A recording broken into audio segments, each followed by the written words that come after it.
To me, and I'm really sensitive to light that is blaring in my face. So I told this story last week, thank you, Pete, and I want to dedicate it and thank my mentor, Bar Cooper, for helping me with this. This is a story that I've told many times, usually in bars or you know, talking to myself in the tub, I don't know. When I moved to North Carolina 25 years ago, my main goal was I wanted to learn how to trout fish.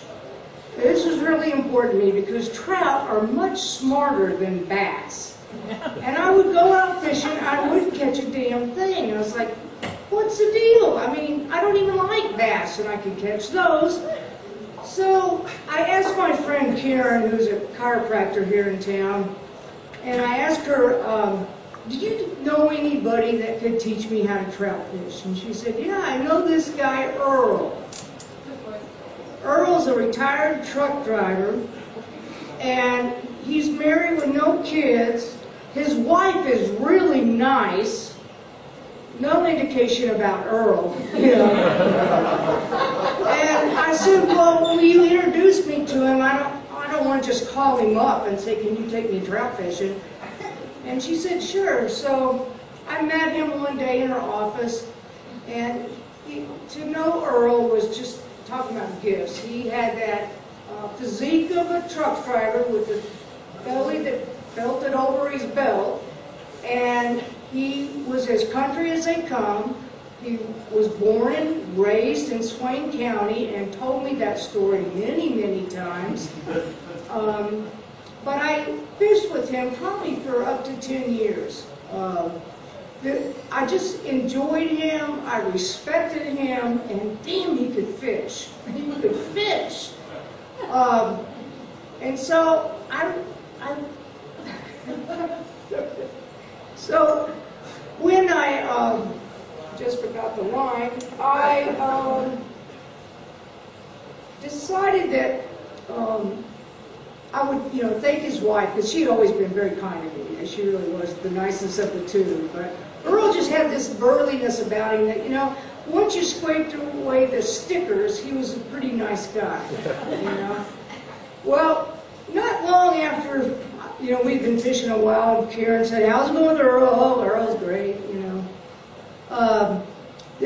About 15 years ago, some of you might remember this if you were in town, there was a bus down on the French Broad River of a bunch of men at a place called Sandy Bottoms.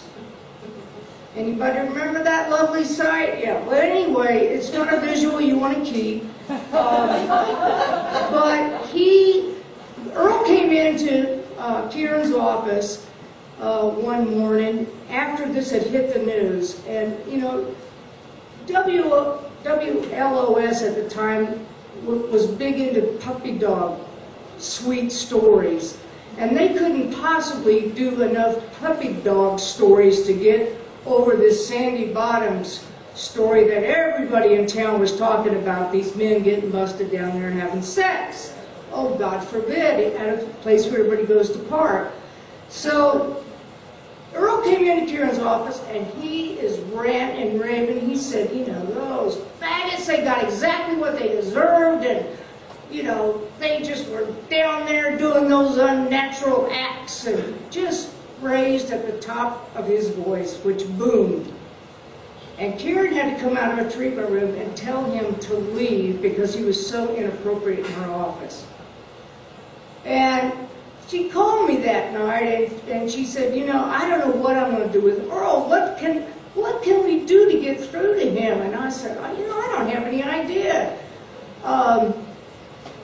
And suddenly Karen out of the blue says, I think you should come out to him. And why me?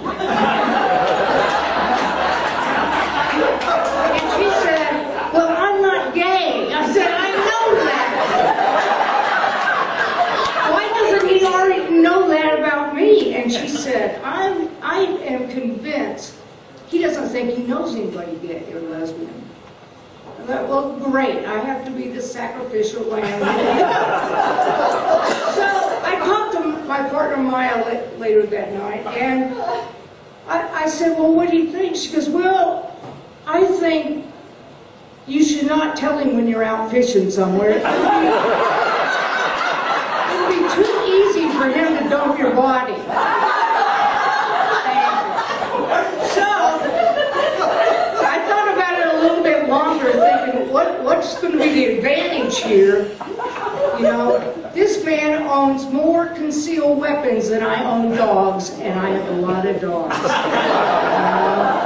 He kept a weapon in his car, his Crown Vic. He kept a weapon in his pickup truck. He kept a weapon in his wife's glove box, which she didn't know was there. He had the only key. So I was like, you know, you got to be kidding me. So I thought about it. I said, well, if he really doesn't think he knows anybody gay, boy, is this going to be a surprise. And, you know, how did he miss it? That didn't matter. You know, what she wanted to get across to him was, I felt, you know, pretty important, and I was willing to sacrifice my fishing buddy to do this, because I really thought this, you know, we won't be fishing ever again. So I went out to see him one Sunday afternoon, and I pulled him out of the house because I want him as far away from his gun rack thing and away from the vehicles. And I said, oh, you got this boat out here covered up. I've never seen it. And he said, oh, you haven't seen this one? I said, no. So we went out and uncovered the tarp off this boat he'd been working on. He works on a boat like I do, you know, forever.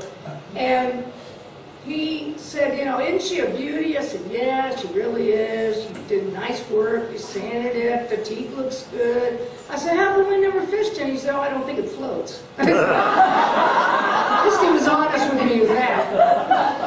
So we were sitting there, and he lit up a cigarette, as he always did, and he said, I just don't, sometimes I think I should quit these cigarettes. And I said, Earl, it would be a good thing, because, you know, you're getting up there in age, you should be dead by now, you know. And she's like, that's the truth. And I said, listen, I didn't come out here just to, you know, chit-chat with you. There's something I want to talk to you about. And he said, well, go ahead, don't let the cat get your tongue, you know, spit it out. And I was like, okay, I'm about to die here, my heart is coming out of my chest. And I said, well, Earl, you know that bus the other night down at Sandy Bottoms? And he said, yes.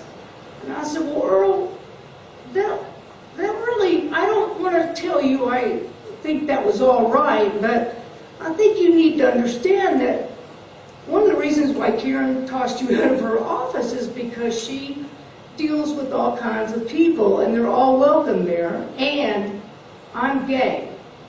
And he sat there and he puffed on that Marlboro cigarette until the white of that paper was ashen and hadn't dropped off yet, and he was still inhaling. And I'm thinking, God, he is going to die right here.